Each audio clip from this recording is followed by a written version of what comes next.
நேற்று என்னோட வீடியோவில் நான் சொல்லியிருந்தேன், நடக்க போகிறது வந்து மக்கள் சந்திப்பு கிடையாது, ஒரு மிகப்பெரிய மாநாடு, மினி மாநாடுன்னு சொன்னேன். ஆனால் அது மினி மாநாடு மாதிரிலாம் தெரியல. கிட்டத்தட்ட விக்கிரவாண்டி மாநாட்டுக்கு இணையான ஒரு கூட்டம். காலையில் 6 மணிக்கே வந்து அடிச்சு நொறுக்கிட்டு கூட்டம் ஏறதை நம்மளால பார்க்க முடிஞ்சுது. எங்கடா இருந்தீங்க இத்தனை நாள், எப்படா வந்தீங்க இவ்வளோ பேருன்னு சொல்ற மாதிரி காவல்துறை திகச்சு போய் அவங்களாலே கண்ட்ரோல் பண்ண முடியாத அளவுக்கான ஒரு கூட்டத்தை வந்து அண்ணன் தலைமையில் வந்து இன்னைக்கு கூடியிருக்கு.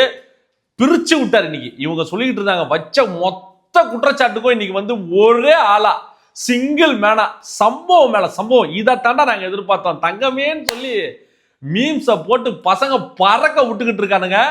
ரொம்ப ரொம்ப முக்கியமா கவனிக்கப்பட வேண்டிய ஒரு விஷயம் என்னன்னு கேட்டீங்கன்னா, இது திமுக ஒரு தீய சக்தி தீய சக்தி தீய சக்தின்னு சொல்லி புரட்சி தலைவர் எம்ஜிஆர் அவர்களும் புரட்சி தலைவி அம்மா ஜெயலலிதா அவர்களும் வந்து எதற்காக இவங்க அவ்வளவு ஆஷா பேசுனாங்க, ஏன் இந்த அளவுக்கு அவங்க கடுமையா நடந்துகிட்டாங்கன்ற அனுபவம் வந்து அவங்களுக்கு அப்போ நடந்திருக்கும் இல்லையா. என்ன ஆட்டம் நமக்கே போட்டு இந்த பிழிறானுங்களே, 1.5 வருஷம் 2 வருஷம் ஆன கட்சிக்கே வந்து இந்த ஆட்டம் காட்டுறானுங்களே. ஒரு மிகப்பெரிய தலைவர் எம்ஜிஆர் ஜெயலலிதா அவர்களையும் என்ன பாடுபடுத்திருப்பாங்க இவங்க 2 பேரும் சேர்ந்து. அதனோட வெளிப்பாடு தான் இந்த தீய சக்தி திமுகன்றதை வந்து அவங்க அன்னைக்கு மக்கள் முன்னாடி கொண்டு வந்தாங்க. அதே விஷயத்த இன்னைக்கு தளபதி பெரியார் பிறந்த மண்ணில், பகுத்தறிவு பகலவன் பிறந்த மண்ணில், ஈரோடு கெட்டமாற எங்கள் பெரியார் சொல்லி நறுக்கு நறுக்குன்னு அடிச்சு தீய சக்தி திமுக ஒழிக்கிறது தாண்டா எங்களோட முதல் வேலை. தாவேகா ஒரு தூய சக்தின்னு சொல்லி அடிச்ச விதம்லாம் பட்டே கிளப்பிட்டாருங்க, பட்டே கிளப்பிட்டாரு. போடு பொங்கு பொங்கு பொங்கு தான். திரும்புற பக்கம்லாம் அடி, திரும்புற பக்கம்லாம் அடி. என் கேரக்டர் புரிஞ்சிக்க மாட்டீங்க, என் கேரக்டர் புரிஞ்சிக்க மாட்டேன். என்னையா உன் கேரக்டரு? ஏமாத்துறதும், பொய் சொல்றதும், சீட்டிங் பண்றதும், வாக்குறுதி கொடுக்கறதும், மக்களை வந்து கைது பண்றதும், கேஸ் போடுறதும், பெண்களுக்கு பாதுகாப்பு இல்லாததும், சட்டம் ஒழுங்கு வந்து சீர்குலையுறதும் அவனோட கேரக்டர். எப்படித்தான் உன் கேரக்டர் புரிஞ்சுக்கிறது? கண்ணா, நீங்க 2 பேர் கூட்டணி வச்சுக்கிட்டு இந்த பாசிசமும் இந்த பாயாசமும் பிஜேபியும் திமுகவும் 2 பேரும் நல்லா தெரிஞ்சுங்க. என் கேரக்டர் வந்து உங்களுக்கு புரியாதுன்னு ஒரு போர்டு போட்டார் பேர், முடிச்சு விட்டார். ஃபுல் சாட்டிஸ்ஃபைடுங்க. அதாவது ஒரு ஃபுல் மீல் சாப்பிட்ட மாதிரி இருக்குது.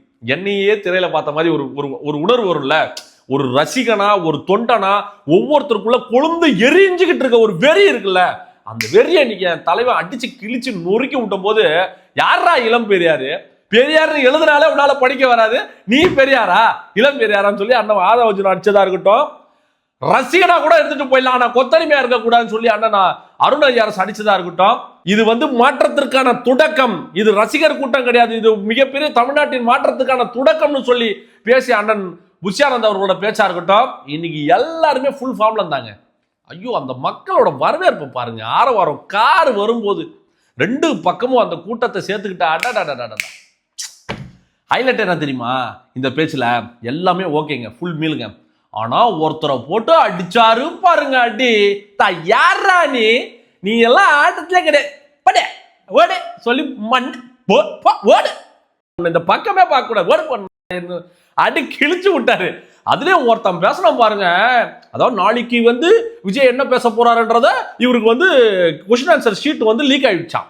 லீக் ஆட அந்த ஊரை பத்தி பேசுவாரு, அதை பத்தி பேசுவாரு, இதை பத்தி பேசுவாரு, என் நெஞ்சில் கூடியிருக்குன்னு சொல்லிட்டு போயிடுவாருன்னு சொன்னாரு. ஸ்டார்ட் பண்ண உடனே தலைவன் மஞ்சள்னு சொல்லி ஆரம்பிச்சார் பாரு. நம்ம மெயின் வாய்ஸ் எங்கேயோ போகுது. மஞ்சள்னு சொன்ன உடனே ஆஹா தலைவன் ஆரம்பிச்சிட்டான்டா, மஞ்சள்ல மங்களகரமா ஆரம்பிக்கிறோன்னு பேச ஆரம்பிச்ச கொஞ்ச நேரத்திலேயே பேரை கூட சொல்ல தகுதி இல்லாத ஒரு தலைவன் கூட சொல்லக்கூடாது, ஒரு தற்கூரி கூட்டத்தை வச்சிருக்கிற ஒருத்தர் வச்சுங்களேன். ஐயோ பாவம், அந்த கூட்டம் கூட இப்போ இல்லை. ஒரு 2-3 பேர் தற்கூரிகளை கூட வச்சுக்கிட்டு நானும் ஒரு கட்சி நடத்துறேன்னு சொல்லி சுத்திக்கிட்டு இருக்க ஒரு மனுஷனை, உன்னை நான் ஒரு ஆளாவே பார்க்கலடா, ஆளே இல்லைன்னு ஒரு பொண்ணும் சொல்லுப்பார் உதயநிதியா.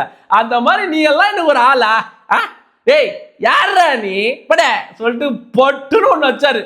நீ என்ன சண்டை போடுற, என் கூட வந்து நான் சண்டை போடுறேன்றதுனால உன்னை நான் எதிரியா கன்சிடர் பண்ணுமா? நீ சொல்றதுக்காக நான் உன்னை எதிர்க்கணுமா? டேய், வரும்போதே எதிரியை பிக்ஸ் பண்ணிட்டு வந்திருக்கேன்டா களத்துக்கு.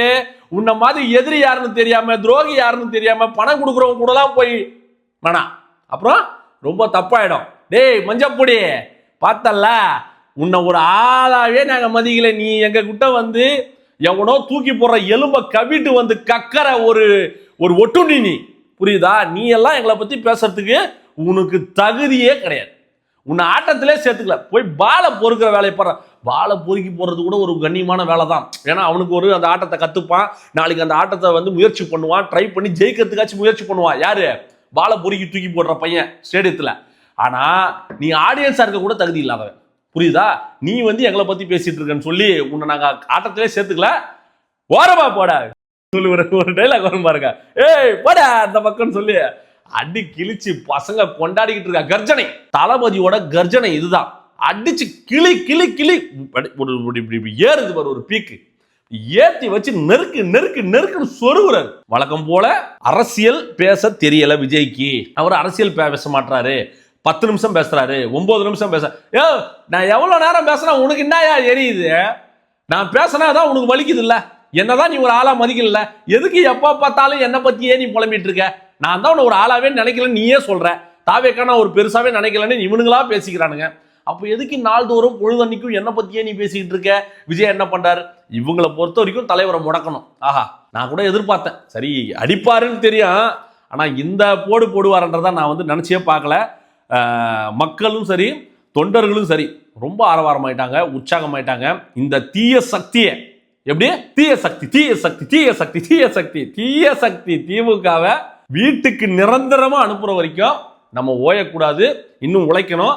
அடுத்த மாநாடு இன்னும் பிரம்மாண்டமாக, எப்படி இன்னும் பிரம்மாண்டமாக, இதுவே ஒரு பிரம்மாண்டம் தான். அந்த மக்களோட எழுச்சி பார்த்தா உங்களுக்கு தெரிஞ்சிருக்கும். பெண்களோட எழுச்சியும் அந்த மக்களோட எழுச்சியும் இளைஞர்களோட எழுச்சியும். சமீபத்தில் ஒருத்தங்க நடத்துனாங்க இளைஞரணி மாநாடுன்னு, அங்க இளைஞர்களா இருந்தீங்க, மேடையிலையும் சரி கீழையும் சரி இளைஞர்கள் யாருமே இல்லையாடா. 70 வயசுக்கு மேல இருந்தவங்களெல்லாம் டிஷர்ட் பேண்ட்டை கொடுத்து விட்டு அவன் வந்துட்டு எனக்கு 1000 ரூபா கொடுப்பாங்க, நான் போகும்போது ஒயின் ஷாப்ல கட்டிங் வாங்கிட்டு போவோன்னு பேசிட்டு போறான். இது போய் இளைஞரணி மாநாடு கண்ணியமான மாநாடுன்னு வேற இவங்க மார் தட்டிக்கிறானுங்க. ஆனா ஒன்னுத்தையும் பிரிச்சு பிரிச்சு வச்சாரு. இந்த காஞ்சிபுரத்துல தலைவர் பேசினார்ல, ஒரு மேட்டர் பண்ணார்ல, எல்லாருக்கும் வீடு வேணும், பைக் வேணும், எல்லாரும் ஒரு பட்டதாரி, ஒரு இளைஞர்கள் வந்து வீட்டுக்கு ஒரு பட்டதாரியாச்சும் இருக்குன்னு சொன்னதை வந்து தப்பு தப்பா புரிஞ்சுக்கிட்டு தற்கூரித்தனமா பேசிக்கிட்டு இருக்கானுங்க சில முட்டா பயலுவ. நான் என்ன சொன்னது உங்களுக்கு புரியவும் போறது இல்லை. ஏன்னா நீங்க புரிஞ்சா உங்களுக்கு பரவாயில்ல, புரியுற மாதிரி நடிக்கிறீங்க. நீங்க நான் சொன்னதுக்கான அர்த்தம் உங்களுக்கு தெரியும், ஆனா நீங்க நடிக்கிறீங்க. ஏன்னா உங்களுக்கு நடிக்கிறது தான், மக்களை ஏமாத்துறது தான் உங்களோட கூடா தொழில், மக்களை வந்து சுரண்டுறது தான் உங்களோட வந்து பிறவி குணம். அது எப்படி உங்ககிட்ட இருந்து மாறணும்னு சொல்லி எல்லாத்தையும் தெளிவுபடுத்தினாருங்க மனுஷன் பக்காவா. அதாவது ஒரு மீம் கூட நான் பார்த்தேன், விஜய் பார்த்து படிக்கிறாருன்னா, ஏன்டா நீங்க கொடுத்த 500 சில்லற பொய்யான வாக்குறுதிகளை வந்து திருவள்ளூரே வந்தாலும் பார்த்தாண்டா படிப்பாங்க தற்கூரின்னு சொல்லி படிச்சதெல்லாம் நம்ம பார்த்தோம். மீம் எல்லாம் போட்டிருந்தானுங்க நம்ம பசங்க. இப்படி எனக்கு திருப்திப்பா, எனக்கு சந்தோஷம்.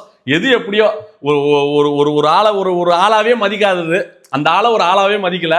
அதுக்கப்புறம் மஞ்சப்பொடி மாமா வந்து ஐயோ வெயிட்டிங்னு போட்டோ போடுறது, இதை வந்துட்டான்னு பேசுறது. டேய் இப்ப பேசுறா பார்க்கலாம், நீ இப்ப பேசு, உன்னதான் நாங்க ஆட்டத்திலே சேர்த்துக்கல, இப்ப நீ பேசுவியா? இப்ப அந்த ஆளை வந்து லெப்ட்ல டீல் பண்ணது, லெப்ட் கையில இல்ல லெப்ட் காலில் டீல் பண்ண, நான் தூக்கி காட்டிடுவேன், வேணா கண்ணியம் கருதி மரியாதை கருதி நான் அமைதியா இருக்கேன். லெப்ட் காலால தலைவர் டீல் பண்ணி போயிட்டாரு. இப்படி தாண்டா இருக்கும். தலைவர் எந்த அரசியல் பண்றாரு, யாருக்கான அரசியல் பண்றாரு, யாருக்காக களத்துல உழைச்சிக்கிட்டு இருக்காருன்றத அந்த மக்களுக்கு நல்லா புரியுது. உங்களுக்கு புரியணும்னு அவசியம் எல்லாம் போடாடே தீய சக்தி. நீ யாரு? தீய சக்தி திமுக. ரொம்ப அழகா இருக்குல்ல, புரியுதுங்களா?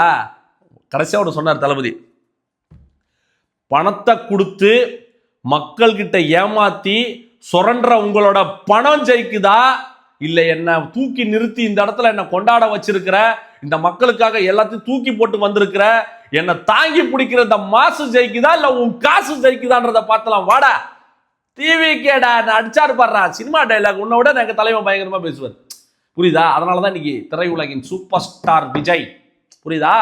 உன்னை விட டைலாக்கும் சரி பஞ்சு டைலாக்கும் சரி உன்னை விட பயங்கரமா பேச முடியும். பார்த்தல்ல ஒரு சின்ன கர்ஜனை இன்னைக்கு பார்த்தல்ல, அந்த வேன் மேல ஏறி நின்று அடிச்ச அடி பார்த்தல்ல, தாங்குவியா நீ? ஒரு அடிக்கு உன்னால தாங்க முடியுமா?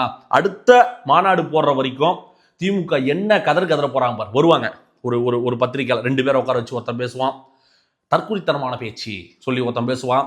இந்த மஞ்சப்பொடி வாங்காம்பர், டேய் ஈரோட்டில் போய் மஞ்சள் வாங்கடா, இனிமே நீ ஈரோட்டில் போய் மஞ்சள் வாங்கி அரைச்சிக்கடா, நீ ஒரு பக்கம் பேச போற. அதற்கு பிறகு இந்த பினாமி மீடியாக்கள் இருக்கு பார், திமுகவோட ஃபேக் நரேட்டிவ் ஸ்ப்ரெட் பண்றதுக்கான ஒரு சில கேங் இருக்கும் பார், அந்த கேங் வந்து சில வேலைகளை பார்க்க போது உங்களுக்கெல்லாம் தரமான சிறப்பான சம்பவம் காத்துக்கிட்டே இருக்கு. இதுவே ஒரு மிகப்பெரிய சம்பவம் தான். இதுக்கு மேல ஒரு அடி அடிப்பீங்க நினைக்கிற இருக்கு, இதை விட பலமான அடி அடுத்த மாவட்டத்தில் போடும்போது வச்சு நறுக்கி விட போறாரு. நீ பார்த்துக்கிட்டே டேய் மஞ்சப்பொடி பின்னிடுவா உன்ன ஓடிடே, உன்ன ஆட்டத்திலே சேர்க்கலாம், ஓடி போயிடு. புரியுதா மக்களே? மீண்டும் ஒரு சிறப்பான வீடியோவோடு உங்களை நான் மீண்டும் சந்திக்கும் வரை மகிழ்ச்சியுடன் விடைபெறுகிறேன். நன்றி, வணக்கம்.